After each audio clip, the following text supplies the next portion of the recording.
L'heure est grave. Si nous convoquons cette conférence de presse, c'est que contrairement aux attentes de bon nombre de gens, la mise en place du processus de la monnaie unique ouest-africaine ECO ne va visiblement pas dans le sens de l'autodétermination des peuples. Avant toute chose, il est nécessaire de contextualiser la mise en place de cette monnaie, sa naissance, sa création, sa structuration, pour que l'on sache exactement où l'on va. Il faut savoir que la monnaie unique ouest-africaine date, en termes de projet, des années 1960, de la période des dites indépendances. Les pères fondateurs du panafricanisme, en tout cas sur le continent et aussi évidemment dans la diaspora, puisque le panafricanisme est un projet global, les pères fondateurs estimaient qu'il était nécessaire qu'on arrive tôt ou tard à une monnaie unique, mais qu'avant ça, il fallait qu'il y ait des monnaies uniques sous-régionales. Initialement prévue pour décembre 2009, la monnaie unique ouest-africaine avait été reportée à janvier 2015. Malheureusement, le manque d'entrain, le manque d'engagement, le manque de rigueur de bon nombre de nos dirigeants africains avait fait qu'en 2014, ce projet de monnaie unique avait été laissé à l'abandon définitivement, alors qu'il était prévu pour janvier 2015 que cette monnaie soit mise en application. Il a fallu attendre que la jeunesse africaine, sous notre impulsion, l'ONG Urgence panafricaniste, en grande partie aujourd'hui, tout le monde le sait, qui a initié et structuré le front anti-CFA, front anti-colonialisme français en Afrique. Il a fallu que cette jeunesse africaine se mobilise partout sur le continent, mais aussi dans les Caraïbes, à qui nous rendons hommage, et aussi dans la diaspora, en France et à d'autres endroits, pour que les chefs d'État africains se sentent obligés de réagir face à cette polémique qui est devenue une polémique populaire, alors qu'auparavant c'était simplement une problématique incarcérée aux mains des élites et des économistes qui, méprisant trop le peuple, ne daignaient même pas parler au peuple ou expliquer à ce dernier quels étaient les mécanismes qui sous-tendaient justement la question du franc CFA. À force de dénonciation, à force de sacrifices, à force de risques, rappelons que certains d'entre nous ont été mis en prison. J'ai été incarcéré à Dakar. Certains d'entre nous ont été expulsés de plusieurs pays. Certains d'entre nous ont été arrêtés systématiquement par la DST pour que cette problématique du franc CFA fasse partie du passé de nos populations qui sont plus que jamais paupérisées par ce néocolonialisme monétaire. Entendant la pression populaire, les chefs d'État ont ressorti ce projet de la monnaie unique qui datait des années 1960, d'accord, en partant du principe qu'il était temps de mettre en application ce projet des pères fondateurs. Mais il y avait deux tendances dans cette Afrique de l'Ouest, dans cette CEDEAO. Les pays qui ont déjà leur devise nationale et les pays qui font partie de l'UEMOA, autrement dit les pays de la zone franc, qui sont dirigés par le président de la Côte d'Ivoire, Alassane Dramane Ouattara, et soutenus par l'un de ses plus fidèles amis idéologiques, co-employé de la France-Afrique, Macky Sall. Il a été convenu lors d'un sommet de la CEDEAO des présidents africains que la nouvelle monnaie unique, l'ECO, s'appuierait sur un taux de change flexible. D'accord ? Serait dans une démarche en tout cas de taux de change flexible et serait lié à un panier à devises. Mais il y avait aussi comme conditionnalité à la mise en place de l'ECO qu'il fallait être dans une démarche de pouvoir respecter les critères de convergence. Et ces critères de convergence étant un déficit à 3% du PIB. Et c'est là où la France-Afrique a été extrêmement stratège. Parce qu'elle savait que les pays de l'UEMOA étaient ceux qui se rapprochaient le plus de ces critères de taux de convergence. 3% il doit y avoir, et la plupart des pays de l'UEMOA sont à 4 ou 5%, mais sont beaucoup plus proches de ce taux de convergence qui a été fixé que la plupart des pays en Afrique de l'Ouest ayant leur devise nationale. Et la France-Afrique a donc parié sur le fait que, étant donné que les pays de la zone franc étaient les plus proches de ce taux de convergence, ce seraient les premiers qui rentreraient dans la mise en application de l'ECO. Et en agissant de la sorte, il se disait que les premiers qui utiliseront l'ECO seront les premiers qui auront la responsabilité de pouvoir orienter la politique monétaire de l'éco en tant que tel. Et la stratégie des pays de l'UEMOA, ce n'est pas que l'on fasse disparaître l'éco. Certains disaient pourquoi vous vous mobilisez contre le franc CFA puisqu'il est prévu que les États africains changent de monnaie et qu'on arrive enfin à l'éco. Non. Si nous étions persécutés encore cette année par cette question du franc CFA, par les dictateurs africains, c'est parce que ces dictateurs n'ont jamais eu pour objectif d'abandonner le franc CFA. La stratégie de l'UEMOA, ce n'est pas que l'on abandonne le franc CFA pour une nouvelle monnaie éco. Quand Alassane Ouattara va rencontrer son responsable politique et son responsable d'entreprise, nommé France-Afrique, qu'est le président Emmanuel Macron, il leur assure que le franc CFA est en bonne santé et que nous aurons un taux de parité fixe encore à l'euro. Chose que les militants anti-franc CFA dénonçaient par rapport à la question du franc CFA, en précisant qu'en étant fixé à l'euro, ça serait une monnaie beaucoup trop forte pour nos économies locales. Et cela anéantirait tout processus de compétitivité. Mais le problème est que l'argument que les chefs de cette France-Afrique scandent systématiquement, c'est de dire que le fait d'être dans le franc CFA ou d'avoir un taux de parité fixe par rapport à l'euro nous éloigne de la problématique de l'inflation.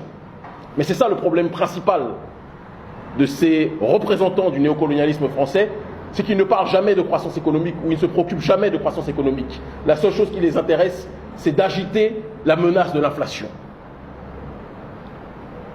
Leur objectif est d'élargir la zone UEMOA à tous les autres pays d'Afrique de l'Ouest ayant leur propre devise nationale. Et donc ils veulent une zone franc élargie, là où la population africaine veut la disparition du franc CFA. Si malgré tous nos sacrifices, Macky Sall, Alassane Dramane Ouattara et les autres dirigeants de l'UEMOA continuent de cracher sur le peuple, nous allons être obligés de repartir dans la rue comme nous l'avons fait partout en Afrique ces dernières années, plus fort que jamais. Et c'est en ce sens que l'ONG Urgence panafricaniste lance un appel à la mobilisation internationale contre l'élargissement de la zone franc aux autres pays d'Afrique de l'Ouest. D'accord ? Pour le 14 septembre, mobilisation transnationale partout en Afrique francophone, mais aussi dans la diaspora, dans les Caraïbes, là où nous avons nos antennes, en France, en Belgique et ailleurs, pour toutes les personnes qui se sentent liées par cette volonté de résister au néocolonialisme français. Macron nous a fait croire qu'il était disposé à ce que les populations africaines traitent leurs problèmes, mais ce n'est pas vrai. La France fait de la sous-traitance avec la Côte d'Ivoire, qui est son cheval de Troie.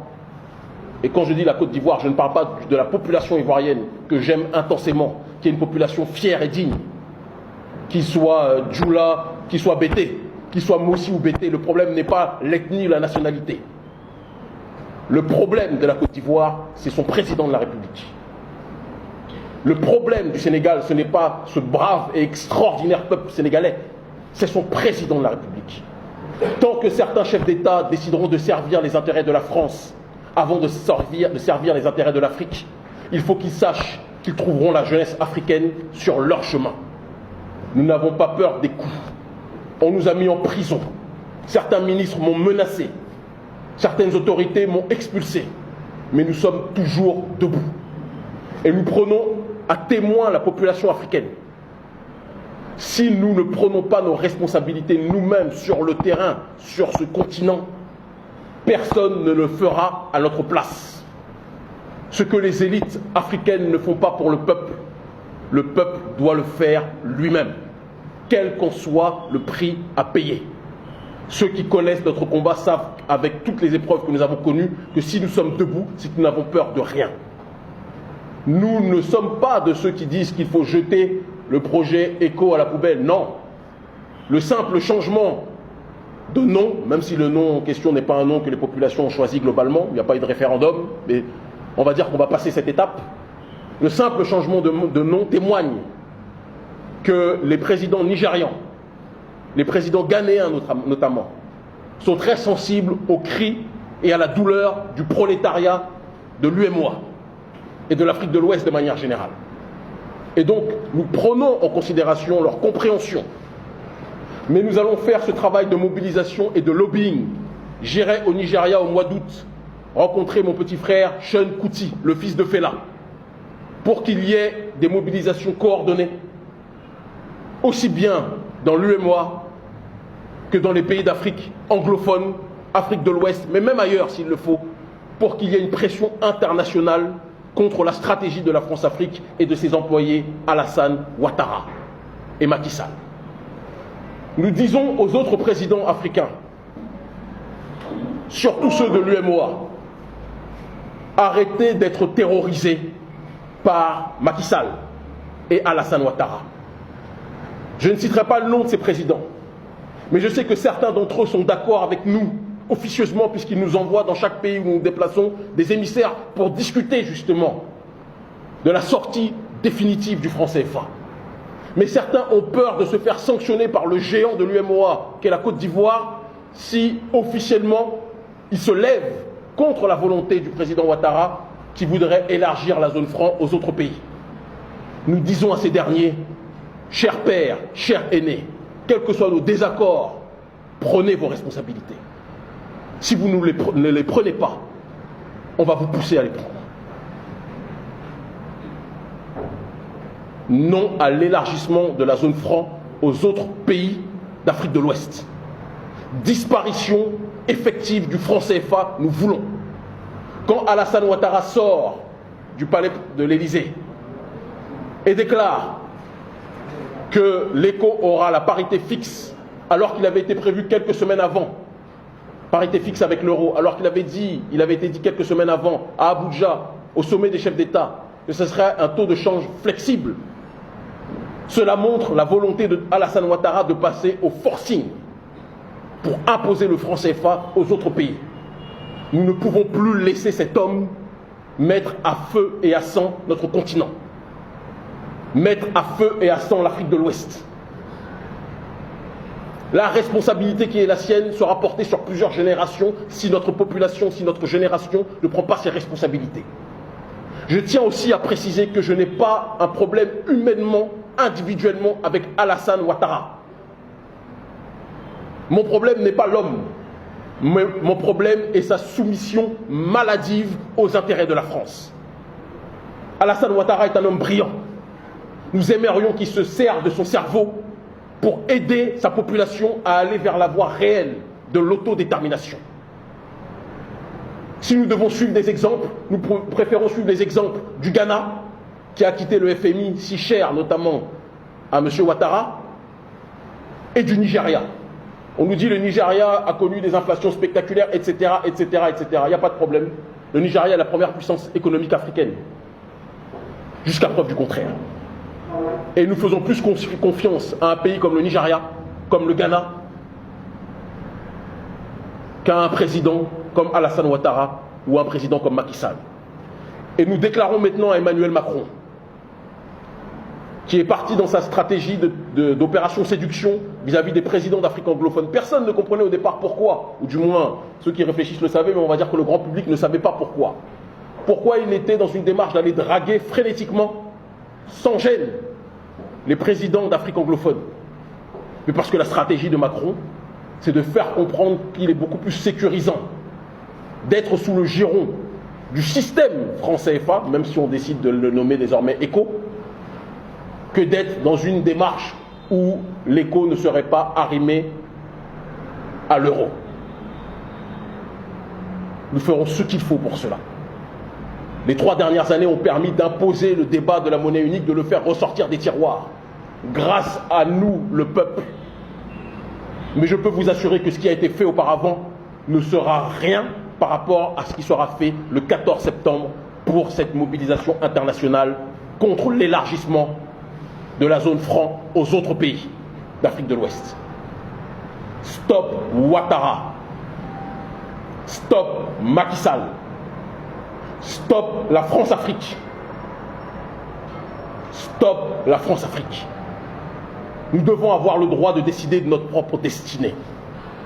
Nous devons avoir le droit de décider de notre propre avenir économique, de notre propre avenir politique. Le peuple doit cesser d'être attentiste. Nous ne pouvons plus accepter que des présidents qui se servent de nos pays comme si c'était des entreprises fassent ce qu'ils veulent sans tenir compte des priorités du peuple. Ouattara nous parle des avantages de la zone franc. Mais doit-on lui rappeler que la zone franc entraîne une faiblesse des échanges spectaculaires entre les pays d'Afrique de cette zone franc? On parle de 15% d'échanges entre ces pays contre 60% à l'intérieur de l'Union européenne. Ça ne dérange pas M. Ouattara? Ouattara dit que c'est bon que le franc CFA soit arrimé, ou que l'éco, puisque ça va être son nouveau nom, que l'éco soit arrimé à l'euro. Mais l'euro est une monnaie beaucoup trop forte pour les économies locales. Et comme nous le disions tout à l'heure, cela entraîne un anéantissement systématique de tout processus de compétitivité. Et d'ailleurs, la balance commerciale des pays d'Afrique de la zone franc, doit-on le rappeler, est déficitaire à l'exception de la Côte d'Ivoire, très bon élève de la France-Afrique. Doit-on aussi rappeler que les économies des pays d'Afrique de la zone franc, à partir desquelles les banques rationnent en crédit et prêtent très peu, souffrent de sous-financement chronique? La faute à qui? La faute à nos présidents, qui sont obsédés par la lutte contre l'inflation, CF Ouattara, plutôt que d'être préoccupés par la croissance économique. Doit-on aussi rappeler que ce système de la zone franc si cher au président Ouattara, et je tiens à demander à la presse, arrêtez les gros titres, Kémy Séba attaque Ouattara. Le problème n'est pas Kémy Séba attaque Ouattara. Le problème est l'élargissement de la zone franc au reste des pays. Cessons les titres sensationnels et combattons cet élargissement-là. Le franc CFA autorise la libre circulation des capitaux. Et cela facilite le rapatriement des capitaux de certains dictateurs africains en Suisse et le rapatriement des capitaux des entreprises françaises en France, sans aucun contrôle. Doit-on aussi parler de l'impossibilité de placer ne serait-ce qu'une partie de ressources africaines dans le circuit bancaire pour que ces dernières puissent générer des intérêts? Ça, ce sont des éléments que l'on doit dire. Donc, quand on nous dit que l'éco est une nouvelle monnaie, mais que le trésor français est toujours là, que l'arrimage à l'euro est toujours là, je tiens à dire que c'est une déclaration de guerre pour la jeunesse africaine et nous allons prendre, et quand je dis jeunesse, jeune ou moins jeune, homme ou femme, et je le dis avec froideur, nous allons prendre nos responsabilités. Et les chefs d'État qui seraient tentés de nous faire des menaces comme ça a été fait récemment, nous vous adjoignons, si vous n'avez pas le courage de faire ce qu'on fait, à nous laisser nous mobiliser contre l'impérialisme français. Et si vous choisissez l'impérialisme français plutôt que la jeunesse africaine saura s'en souvenir. Les présidents en Afrique ne sont pas éternels, même si certains records nous font croire que c'est le cas. CF Paul Biya, qui a duré au pouvoir 37 ans, c'est mon âge aujourd'hui. Donc quand je prenais le biberon, il était au pouvoir, et quand je donne le biberon à mes enfants, il est encore au pouvoir. Mais chaque plaisanterie a un début et une fin. Et le moment venu, nous nous préoccuperons aussi de cette problématique en Afrique centrale. Pour l'instant, l'urgence est que l'éco soit une monnaie au taux de change flexible, non arrimée à l'euro, et dont la direction soit laissée majoritairement au Nigeria et au Ghana. L'Afrique libre ou la mort, nous vaincrons. Ce que les élites ne font pas pour le peuple le fera lui-même. Donc mobilisation le 14 septembre, journée internationale dans tous les pays d'Afrique de l'Ouest, dans la diaspora, ceux qui le souhaiteront, et dans les pays anglophones, en dehors même de l'Afrique de l'Ouest, pour ceux qui le souhaiteront aussi. Merci infiniment.